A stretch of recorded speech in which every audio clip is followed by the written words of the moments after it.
Yeah, that conversation. I mean, that topic is quite sensitive to a lot of people and indeed to the nation. But what other things, highlights did you get from the plenary today?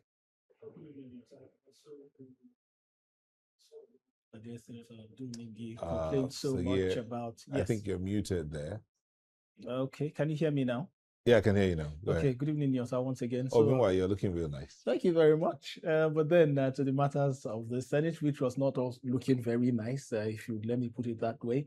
But then Senator Abdul Ningi was concerned, of course, about the fact that lawmakers were not informed prior to the attack, to the airstrike by the U.S. authorities. He said it's a breach and it's an insult to him. But then, of course, we saw the Senate president come in to say, of course, his concerns are valid.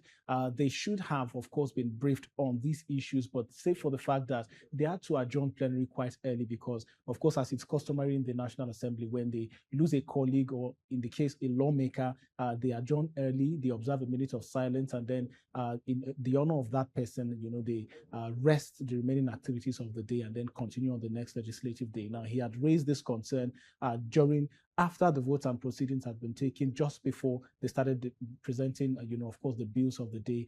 So he raised this point of order. So he clarified and said, we would have brought some details about this issue, but then again, it's a sensitive matter. We cannot discuss it on the open floor, and it will be done in an executive session. Of course, plenary went on as usual. The expectation was today there should be some deliberation on a committee report, particularly on the committee of the electoral matters with regards to the Electoral Act Amendment Bill. However, unfortunately, that was not able to happen because the senator, the chairman of the Committee on Electoral Matters, was unfortunately not on the floor of the Senate today, and that was deferred to be had on the next legislative day. And of course, finally, the controversial tax reform bill. The Senate president today had, in his words, put the matter to rest finitely, I mean to say, because he insisted and instructed the Sergeant at Arms at the National Assembly, at the Senate precisely, to distribute copies that were passed by lawmakers in that Senate.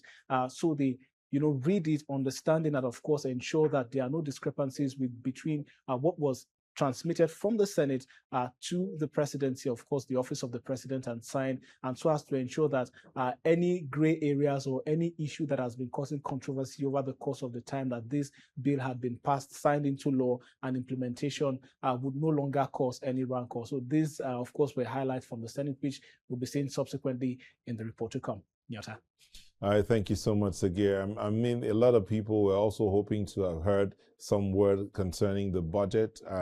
There are other issues that the Senate needed to look at, having had such a long time away and resting. Coming back, one would have expected that they would hit the ground running, but I guess they felt that this is a more important issue besides the tax reform law. Thank you so much, Sagir.